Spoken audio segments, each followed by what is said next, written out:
Fatou, Vicky, Yanis et Hugo dans la lumière rose du soir. Ils sont engoncés sous leur bonnet, dans leur chaude veste jolie fluo.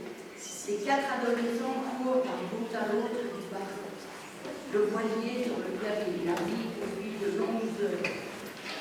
Autour du bateau, il y a des dauphins blancs, noirs, qui sautent dans tous les sens. Les voilà qui se réunissent devant la côte. Ils fondent la mer agitée par le vent. De l'écume étincelante se dresse sur la cime des vagues, comme s'il y avait des moutons qui se livraient une course au milieu de l'océan. Les dauphins disparaissent et reviennent du côté de l'embarcation. Fatou, Vicky, Hugo et Yannick crient, tapent sur la côte, ils sifflent pour attirer les visiteurs. Les dauphins, quelle drôle de rencontre pour ces collégiens de 4e qui arrivent à Dancy en France. Une petite ville nichée dans les Alpes, avec son lac et ses montagnes. Voilà 2 semaines qu'ils l'ont quitté pour venir ici, à des milliers de kilomètres de chez moi. Ensemble, les adolescents ont vécu tant d'aventures qu'ils ont l'impression qu'une année entière s'est écoulée depuis leur début. Leur expédition touche à sa fin. Ils sont épuisés, mais tellement heureux. Comme à son habitude, Yanis, le bout en train, ne peut s'empêcher de commenter tout ce que font les dauphins, même si ses camarades en voyaient penser. Regardez, ils sont sur de l'eau. Vous avez entendu ce bruit qu'ils font en retombant? Vous avez vu? Ah, il y en a un qui nage sur le côté pour nous regarder. Ça tombe chante entre elles, une adrénaline chaude et puissante montée en elle, comme la sève dans un arbre au printemps. Elle ne cesse de sautiller sur place tout en applaudissant dès que les dauphins montrent leur niveau. Puis elle s'y contre elle avec une telle énergie qu'elle pourrait les toucher. Son amie a les larmes aux yeux et ne peut dire un mot. Tout comme Hugo, la star du collège qui est en poche, où les classes adolescents sont scolarisés. En compétiteur, il fixe l'océan du regard intensément, dans l'espoir d'être le premier à retrouver les dauphins lorsqu'il reviendra. Et je vous suggère de lire la suite.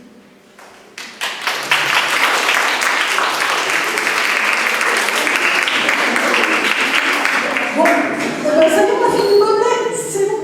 Je voudrais rajouter un mot. Grâce à Delphine, je ne lisais plus beaucoup de livres pour enfants. Bon, c'est pas moi, c'est Aliénor et ses copains. D'accord, Aliénor et ses copains.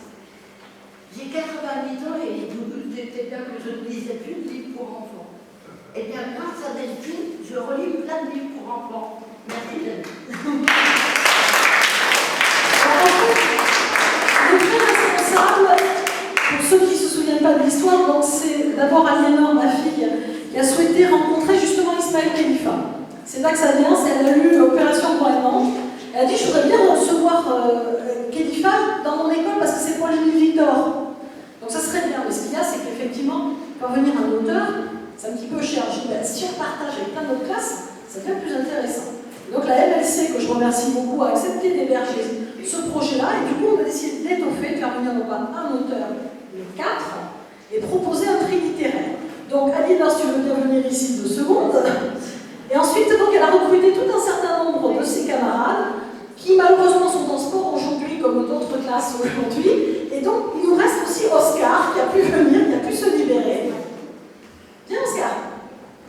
Donc voilà, c'est eux qui vont être responsables du micro aujourd'hui.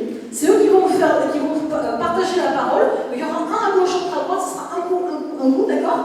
Et puis, ben, forcément, faites un accueil très chaleureux à Ismaël Khalifa.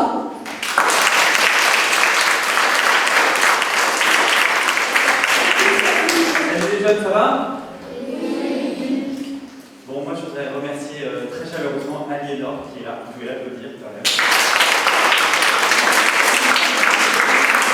Non, vous l'applaudissez pas très fort, je pense que vous pouvez faire bien mieux. Parce que quand on écrit des livres jeunesse, on pense à vous, mais on ne connaît pas vos visages. On ne sait pas qui va lire nos livres. Et Et moi, le jour où j'ai appris qu'Aliénor avait eu l'idée de ce prix et toute la mobilisation qu'il y a eu depuis, et ben, je peux vous dire qu'avec les 3 autres auteurs que vous avez rencontrés, ça nous a beaucoup touchés. Et honnêtement, on ne pensait pas. Enfin, le plus beau pour un auteur, c'est de susciter des vocations, c'est de donner envie aux enfants de lire, d'écrire et de raconter leurs histoires et de partager leur univers. Et donc, quand ça arrive concrètement, bah, c'est super. Quoi. Voilà. Donc, merci à toi. Ma grande, t'es un peu timide, là, t'es un peu sérieuse, t'étais moins sérieuse tout à l'heure dans la voiture. Et merci pour tout, et puis merci à vous tous d'être là, hein. Ça me fait plaisir de vous rencontrer. Alors comment on procède Alors, traditionnellement, c'est eux qui vont t'interviewer. D'accord. Donc, Aliénor et Oscar vont descendre, c'est eux qui vont... Alors, je vous rappelle, le micro, c'est le bâton de parole, ça sera un coup à gauche, un coup à droite, donc un coup Aliénor, un coup Oscar, si vous voulez bien descendre. C'est vous qui allez distribuer la parole. Allez, vite. Allez, Oscar. Les petits chats.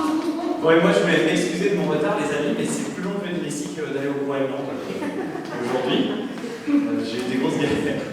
Mais je suis très content d'être là, en tout cas. Voilà, merci beaucoup. Puis à Delphine aussi, qui, à force de beaucoup d'insistance, a rendu tout ça possible. C'est très agréable. Allez, on y va, je vous écoute. Allez, on va toi de distribuer la parole. Pourquoi ces personnages? Alors, pourquoi ces personnages? Eh bien, c'est une très bonne question. Tout simplement parce que ces personnages, ils correspondent tous à des personnages qui existent vraiment dans la vraie vie. Moi, quand j'avais une quinzaine d'années, on va dire, j'ai commencé à emmener des jeunes en décrochage scolaire. Vous savez ce que c'est le décrochage scolaire ou pas?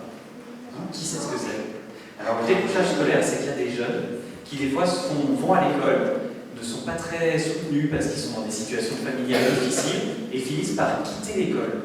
Donc c'était des adolescents qui avaient entre 13 et 14 ans et qui avaient quitté l'école. Et le petit personnage de Yanis dans ce livre, certains d'entre vous verront de qui il s'agit évidemment, et bien il a vraiment existé, il s'appelle Mohamed, et on était partis ensemble sur des petites îles paumées près de l'Antarctique. Et donc j'avais accompagné ce jeune garçon avec d'autres là-bas. Et puis plus tard, ça m'a donné l'envie de monter d'autres expéditions avec d'autres jeunes. Et ceux que j'ai croisés ont influencé les 4 personnages que vous trouvez là. Donc c'est comme ça, tu vois qu'ils sont nés, ils correspondent tous à des traits de caractère de gens qui ont vraiment existé. Et pour moi, c'était aussi une manière de rendre hommage à tous ces jeunes qui m'ont apporté beaucoup d'émotions dans ces moments-là. Donc il y a beaucoup de choses qui sont inspirées de faits réels, mais qui ne sont pas vraies. Tout ce qu'on raconte là, on n'a pas forcément vécu. Bon, alors, le bâton de parole est quelque part là-bas, donc vas-y. Où vous habitez parce que vous voyagez partout. Eh bien, j'habite dans un avion. Non, c'est pas vrai. Non, j'habite à Aix-en-Provence. Aix-en-Provence, c'est près de Marseille. Et en fait, je suis très rarement à Aix-en-Provence pour me cacher. Je suis très souvent dans des montagnes qui sont pas loin. Ça s'appelle les Hautes-Alpes et le Queyras.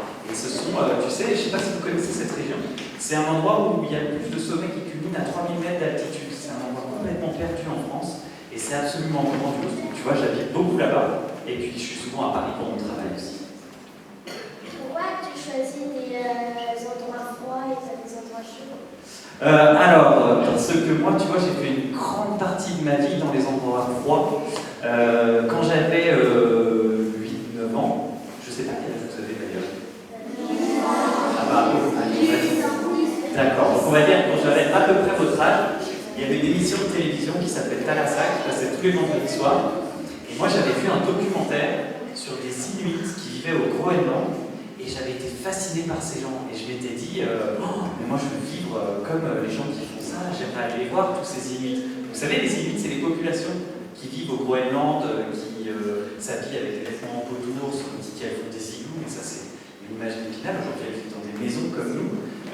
Même par le passé, elles faisaient très peu d'igloos, finalement, juste une partie de l'année. Et moi j'étais fasciné par ça. Et quand j'ai été un peu plus âgé, mon premier voyage, je l'ai fait en Islande, qui est un pays froid, qui est la porte d'entrée de l'Arctique. Vous savez, c'est cette région où se trouve le pôle Nord et le Groenland. Après, j'ai eu la chance d'aller au Groenland et je suis tombé amoureux, tu vois. Je suis tombé amoureux du monde des glaces, de ces endroits très lointains où on croise des animaux formidables. Et j'ai eu la chance d'ailleurs là-bas de beaucoup voir de baleines, les baleines à bosse, les baleines bleues, et de m'émerveiller de cet endroit. Donc après toute ma vie, j'ai essayé d'y retourner et donc ça ne pouvait pas se passer ailleurs finalement pour moi. Alors, qui prend la parole? Combien de temps il vous met pour écrire ce livre? Ah, voilà, tu es là. N'hésitez pas à me dire vos prénoms quand vous posez des questions, c'est plus personnalisé. Alors, pour écrire le livre, j'ai pas mis mon temps, figure-toi. J'ai mis 1 mois. Parce que le plus compliqué, c'est pas d'écrire un livre, c'est de faire tout le sommaire du livre, de faire une histoire, un scénario, comme vous voyez au cinéma, avec des personnages forts, avec des actions très fortes. Moi, quand j'écris, je